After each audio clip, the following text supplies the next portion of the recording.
Gusto mo bang magpuyat at sirain ang body clock mo? Ito ang gawin mo araw-araw. Number 1, magpakatanga sa pag-ibig. Cheers! Ayun. Wala nang reply, wala nang response, wala nang musta.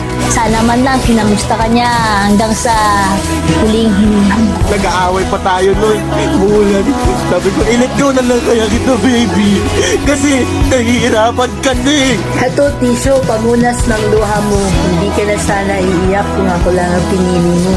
Makakalimutin ka ba? Subukan mong ma-inlove at masaktan, hindi mo makakalimutan yon. Char! Ingat niyo ako.